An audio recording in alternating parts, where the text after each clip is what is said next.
You'd be hard-pressed to find a more ideologically hardline industrialized nation than America, a country that boasts itself as the bastion of democracy and the arbitrator of human rights worldwide.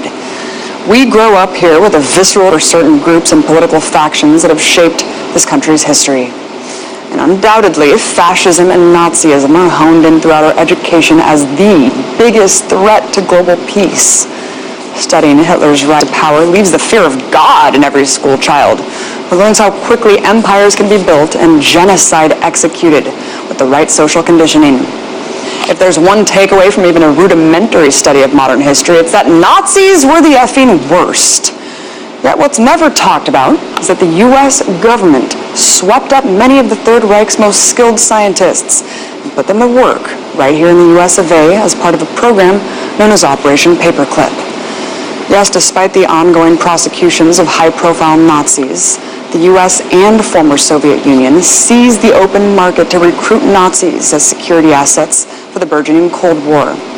A whopping 1,600 Nazi war criminals, many of whom stood trial at Nuremberg, were provided safe harbor on American soil and allowed to live out the rest of their lives, absolved from accountability. But if you think that's horrific, turns out that the aiding and abetting of Nazis was far more extensive than once thought, involving 1,000 Nazis for intelligence purposes alone. Now, it's unclear whether or not these Nazi spies were part of Operation Paperclip, but keep in mind that nearly 2,000 Nazis were already documented to have been recruited in various agencies. Excerpt from New York Times reporter Eric Lichblau's book, The Nazis Next Door, How America Became a Safe Haven for Hitler's Men. Newly declassified material shows how the FBI and CIA went to great lengths to cover up the extent of Nazi infiltration for the last half-century. According to Lichblau, in 1994, a lawyer with the CIA pressured prosecutors to drop an investigation into an ex-spy outside Boston implicated in the Nazis' massacre of tens of thousands of Jews in Lithuania. 60,000 deaths, to be exact. And the CIA not only blocked the investigation, they hired the man. In the 80s, the FBI thwarted another investigation launched by the DOJ to hunt down remaining Nazis when they knew about 16 Nazi informants were still living in the US, 5 of which were still active. One of them was an SS officer named Otto von Bolschwing, who served Hitler at the highest levels and penned policy papers on the, quote, final solution against Jews. See, according to FBI and CIA heads Hoover and Dulles, Nazis' usefulness against the Soviets trumped their ethical lapse in serving the Nazi regime. Moreover, Hoover even dismissed many accusations of their war crimes as, quote, Soviet propaganda.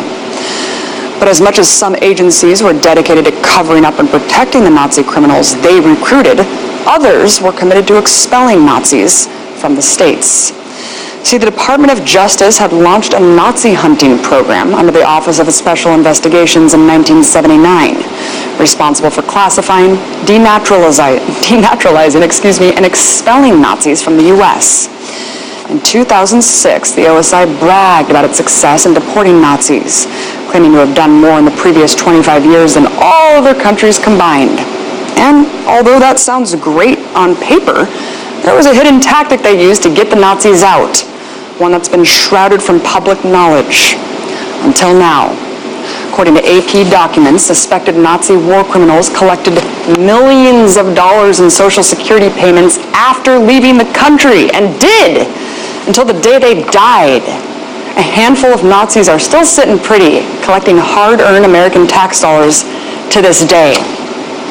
It was justified then as leverage in order to persuade Nazis to leave voluntarily while keeping their retirement benefits and avoiding the legal wrangling of deportation. The DOJ officially denies using the method of essentially bribing Nazis to leave, but according to FOIA requests obtained by the AP, at least 38 kept their benefits, amounting to millions of dollars. The beneficiaries included SS troops and guards who worked inside Nazi camps where millions of Jews died. One guard in particular took part in eradicating one ghetto that executed as many as 13,000 Jews. Unfortunately, efforts to close this bizarre tactic have been blocked over the last decade from various groups, including, shocker, the DOJ itself.